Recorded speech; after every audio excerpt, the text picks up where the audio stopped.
Notre rendez-vous historique, on va parler de l'histoire de romans en particulier. Laurent Jacquot, bonjour. Bonjour. Alors, une histoire que vous connaissez, une histoire que vous avez écrite dans quelques ouvrages. D'ailleurs, on en voit pas mal derrière vous. On va parler d'un monument qui se situe dans la périphérie romanesque. C'est la chapelle des Balmes, avec ce quartier des Balmes que nous connaissons. Cette chapelle est relativement ancienne. Alors non, ce n'est pas une chapelle très ancienne. Et son histoire est liée à la Première Guerre mondiale, plus précisément. Voilà, nous sommes un petit peu avant la Première Guerre mondiale, en 1913.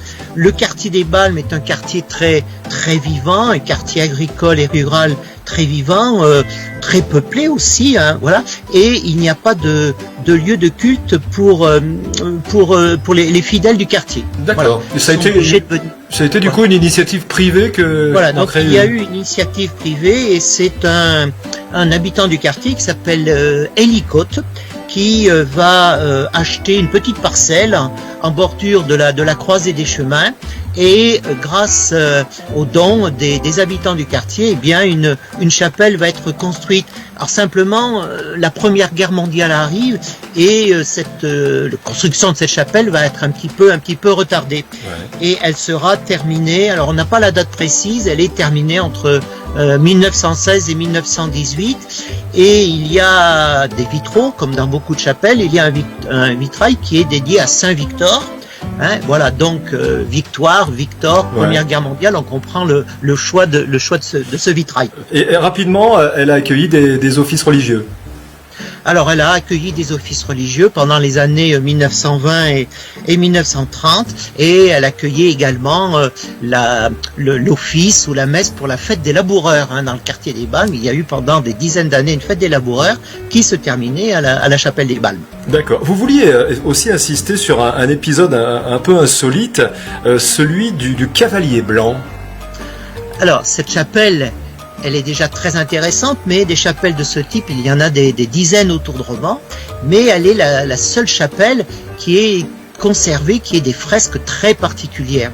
Nous sommes pendant la Seconde Guerre mondiale, au moment du régime de Vichy, et à ce moment-là, il y a des mouvements un petit peu religieux, messianiques, de remise en cause de la situation. Le moment est trouble, et apparaît vers 1942 personnage, arrive sur Romans, un personnage vêtu de blanc avec une grande cape blanche que les Romanais vont surnommer le cavalier blanc ou le chevalier blanc. Ouais. Et ce cavalier blanc va d'abord s'installer à l'église au Récollet et puis ensuite va venir à la chapelle des Balmes. Et là, à la chapelle des Balmes, ce cavalier blanc, alors c'était un prêtre lorrain qui s'appelait le prêtre Michel Collin, j'en reparlerai tout à l'heure.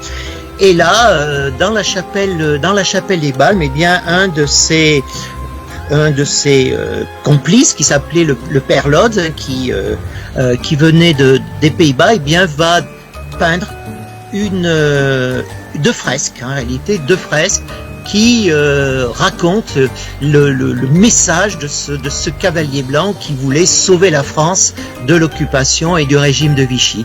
Alors c'est autour de lui, il y a à cette époque-là, il y a d'autres, bien sûr, il attire beaucoup de monde, il y a des apparitions de la Vierge notamment à Montméran. Voilà. Et tout ça, ça inquiète beaucoup les autorités de l'époque, notamment Monseigneur Pie, qui était l'évêque de Valence, qui va se méfier de ces personnages, de ce groupe, qui va ensuite être arrêté par la milice et disparaître. Voilà. Et donc le groupe est dissous, mais les fresques ne seront pas détruites. Et encore aujourd'hui, on peut voir à l'intérieur de cette chapelle des Balmes ces fresques qui relatent cette histoire très particulière de la Seconde Guerre mondiale. Voilà. Ah ben on y prêtera attention lorsque l'on rendra visite à cette petite église des Balmes qui est encore bien vivante. Elle accueille des événements, elle accueille peut-être des offices aussi. Alors c'est une église qui est très vivante puisqu'il y a une association, l'association des Balmes, qui est une association très vivante, qui finance par des animations, des fêtes, la restauration de cette chapelle et cette chapelle accueille régulièrement des concerts tout au long de l'année. Eh bien, merci Laurent Jacquot. La chapelle des Balmes à visiter, comme j'ai l'habitude de le dire depuis quelques semaines, dès que possible. Dès que possible, le plus vite possible. On vous retrouve très vite pour l'histoire encore romanaise à travers ces monuments, ces rues et peut-être même ces expressions typiquement locales la prochaine fois. Merci. Bonne journée. Au revoir.